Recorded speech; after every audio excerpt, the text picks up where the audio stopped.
came up with the new chapter of class 6, that is our surroundings. Chapter 8. This is a very interesting chapter and I hope you will enjoy all the parts of this chapter. I have divided this chapter in many parts. So we will do this chapter in very small parts. So let's start with our surrounding chapter. So students, first of tell me, what do you mean by surrounding? Surrounding क्या होता है? Surrounding का मतलब होता है आसपास. हमारे आसपास क्या है? What things is around us? So we have different types of things. Some things will be living and something will be non-living.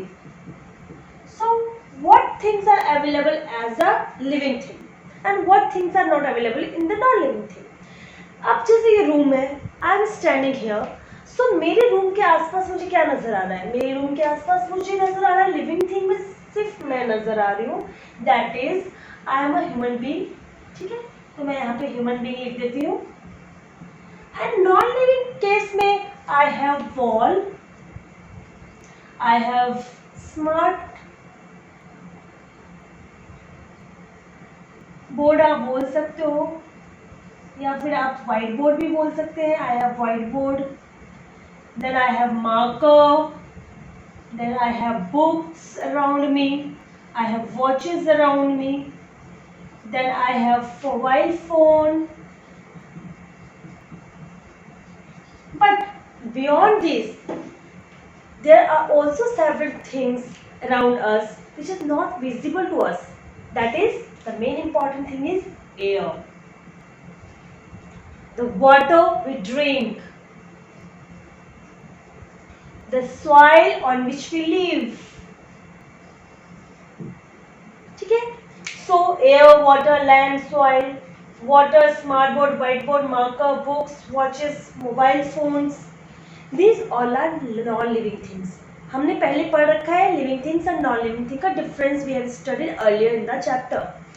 And living things में आपके आ गए human beings, we can conclude animals, we can use the plants. So, ये सब चीज़ें हमारे आसपास हमें नजर आती हैं. ठीक है, हमारे लिविंग थिंग में we have human beings, animal, plants and non living thing में there are lots of things. आप माउंटेन्स बोल सकते हो, आप रिवर्स बोल सकते हो, we can say planets also, sun also, they all are non living things. So ये सब चीज़ जो है वो हमारे आसपास घूम रहे हैं.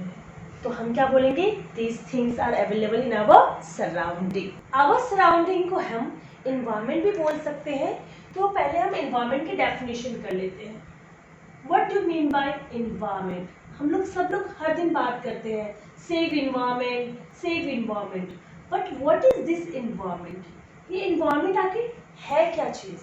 What is this environment? तो हम लिखेंगे all living thing, all things both living and non-living or the conditions surrounding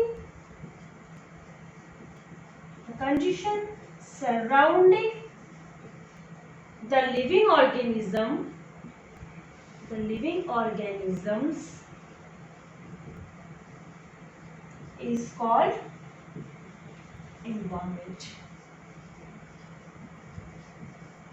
So what I am saying that environment is nothing but all things, whether it is living, whether it is non-living, all things both living and non-living, or the condition means rainfall, sunlight, humidity, temperature, all the conditions surrounding the living organism जो हमें घेरे रखा है, जो हमारे आसपास है, इन सब को हम क्या बोलते हैं? environment.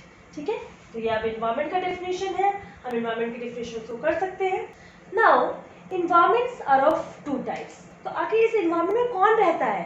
इस planet अर्थ में कितनी चीजें रहती है? दो ही टाइप की चीजें हैं ना इस planet अर्थ में. एक आपका लिविंग थिंग है, दूसरा नॉन लिविंग थिंग है। इसके अलावा क्या कोई चीज इस अर्थ पे रहता है? नहीं। इस अर्थ में सिर्फ दो चीजें हैं, one is living and one is living. तो सिमिलरली इन्वायरमेंट के दो कंपोनेंट्स होते हैं। तो components of environment.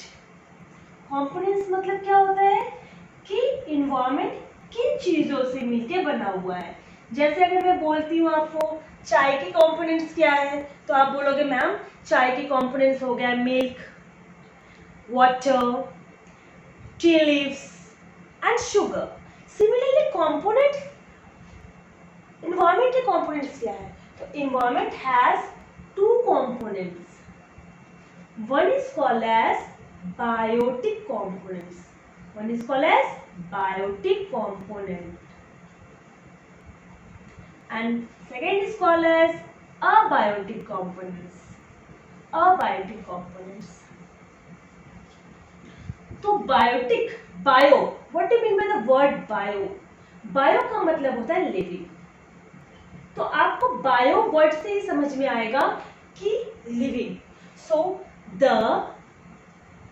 living components, the living components of the environment, the living components of the environment are called as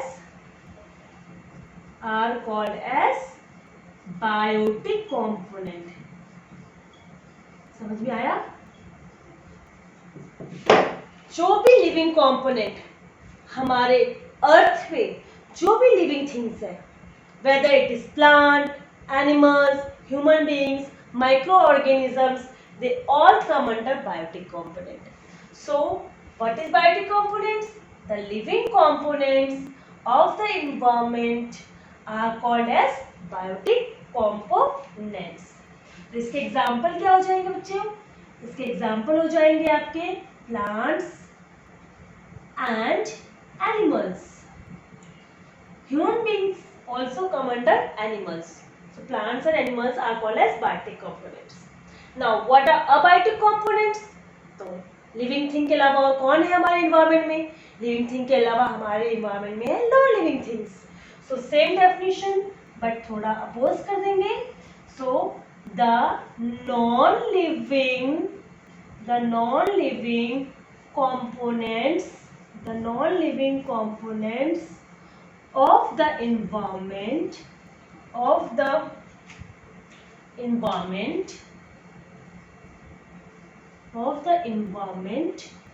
are called abiotic components. ठीक है, इसका difference बेटा एग्जाम में हमेशा आता है, तो आप इसको अच्छे से कर लेंगे कि what is the difference between biotic and abiotic components. So the living components of the environment are called as biotic components and the non-living components of the environment are called abiotic components. तो non-living thing के examples बता दीजिए मुझे जल्दी से. अगर natural में देखते हैं तो नेचुरल में we have air, we have water, we have soil.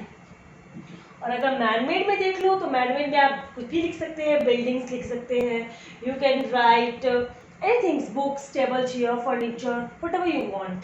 सो अभी तक हमने क्या किया? हमने कहा आपको व्हाट इज एनवायरनमेंट. एनवायरनमेंट क्या है? कोई भी चीज जो आपके आसपास आपको दिख रहा है वो सब एनवायरनमेंट है. All the things whether living और नॉन लिविंग और any condition that surrounds the living organism is called as environment. और environment कितने टाइप्स के हैं? environment दो टाइप्स के होते हैं. बट environment दो टाइप्स के नहीं होते, components, उसके parts. तो environment दो चीजों से मिलकर बना हुआ है, biotic component, abiotic component. Biotic components, the living components of the environment are called as biotic component. Example, plants and animals. The non-living components of the environment are called as abiotic component. Clear है? चलिए, तो अब मैं एक simple सा flow chart draw करवा देती हूँ आप लोगों को, जिससे आपको इसको समझने में और आसानी होगी. तो कंपोनेंट्स ऑफ एनवायरनमेंट कितनी टाइप्स के बताए मैंने आपको? कंपोनेंट्स ऑफ एनवायरनमेंट हमारे पास है दो टाइप के. ठीक है ना.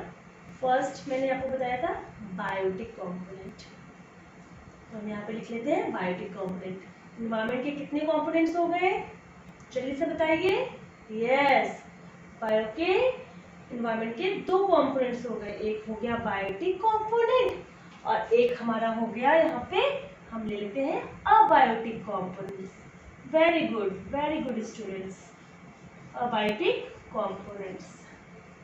ठीक है, ये हमने एक इसको डिवाइड कर दिया। कंपोनेंट्स में हमारे पास क्या क्या आ गए, बायोटिक कंपोनेंट में हमारे पास है we have plants, ठीक है, इसको भी हम ले लेते हैं। बायोटिक कंपोनेंट्स के 2 एग्जांपल्स हो गए आपके, plants and animals. Human being animals के अंदर ही आते हैं बेटा, उसको हम डिफरेंशिएट नहीं करेंगे, we are also come under the category of animals. And biotic को ले लेते हैं, तो बायोटिक के भी हम सेवरल पार्ट्स कर सकते हैं, that is many biotic components in the atmosphere, but जो एसेंशियल है वो मैं बता रही हूँ आपको। One is air, then water is also very important, then light, जिसके बिना कोई काम नहीं हो सकता इस अर्थ में, light is very important, that is sunlight, then also temperature, a particular temperature is required, बहुत इंपॉर्टेंट है, टेम्परेचर के बिना भी कोई काम नहीं हो सकता, अगर टेम्परेचर मेंटेन नहीं रहा तो आप कुछ नहीं कर सकते हैं। और लास्ट में आपका एक जो मेन इंपॉर्टेंट है वो है soil on which we live. तो ये आप एक सिंपल सा फ्लो चार्ट मैंने आपको स्पेसिफाई किया है कि इन्वायरमेंट क्या है, जिसमें हम रहते हैं, जिसमें हम लिविंग थिंग और नॉन लिविंग थिंग के साथ इंटरेक्शन करते हैं, उसको हम बोलते हैं इन्वायरमेंट। इन्वायरमेंट के 2 कंपोनेंट्स हो गए, biotic, abiotic. The living component is called as biotic component, the non living thing components are called as abiotic components. Biotic components plants है, एनिमल्स है। अबायोटिक कंपोनेंट्स नेचुरली अगर आप देखो तो we have air, we have water, we have light, we have temperature and we have soil. अब आप एक चीज देखिए, इन्वायरमेंट में लिविंग थिंग और नॉन लिविंग थिंग आपस में एक दूसरे से इंटरेक्ट करते हैं। हम क्या है, हम we are dependent on the abiotic factors, we are totally dependent on abiotic factors. If there is no air, do we survive? No, we are not able to survive. Suppose water is missing from the earth, do we survive? No, we are not able to survive. तो अगर abiotic components को अगर हम हटा दें, हम सोचे कि अबायोटिक कंपोनेंट्स को यूज़ नहीं है, हटा दो उसको, तो we are not able to survive. तो एक इन्वायरमेंट आपको बताता है कि एक इन्वायरमेंट है जो हमारे लाइफ के लिए, हमारी लाइफ, हमारी ग्रोथ कैसी होगी, दे विल डिसाइड कि हम किस इन्वायरमेंट में रहते हैं। ठीक है, अगर इन्वायरमेंट काफ़ी अच्छा है, फेवरेबल है, तो हम लोग की ग्रोथ अच्छी होगी। अगर इन्वायरमेंट सही नहीं है, आप बहुत हार्श इन्वायरमेंट में रहते हो, तो आपके डेवलपमेंट एंड ग्रोथ में इफेक्ट पड़ेगा। तो आप बोल सकते हो कि biotic and abiotic are interdependent. Interdependent means we are dependent on abiotic factors because plants make food, with the help of photosynthesis, and for photosynthesis they require carbon dioxide from the air, they require water, they require sunlight, and they prepare their food, and that food is used by us, है ना, हम खाते हैं उसको, हम use करते हैं। फिर व्हेन वी डाई और प्लांट्स और एनिमल्स डाई, जब मर जाते हैं वो, तो माइक्रो ऑर्गेनिज्म उसको क्या करते हैं, वापस से डिकम्पोज करते हैं, डिकम्पोज करके ब्रेक डाउन करके वापस से उसको, अगर जैसे एनिमल्स है, एनिमल्स और प्लांट्स ने प्लांट्स मर गए, इफ द प्लांट्स डाई और इफ द एनिमल डाई, ठीक है, then they are decomposed by the decomposers. Decomposers उनको डिकम्पोज करके वापस से ही इन्वायरमेंट में भेज देती है, सॉइल में मिक्स कर देते हैं। ठीक है, तो जो भी कंपोनेंट हमें अबायोटिक से आता है वो वापस से अबायोटिक में चला जाता है। तो आई होप आपको ये समझ में आ गया होगा। तो आज हम बस इन्वायरमेंट के टॉपिक्स लेंगे। नेक्स्ट वीडियो में I will tell you about the habitat, the different types of habitat, and then later on we will do adaptation, acclimatizations, and different types of adaptation in different animals. So आज के लिए इतना ही काफ़ी है। Thank you and have a nice day.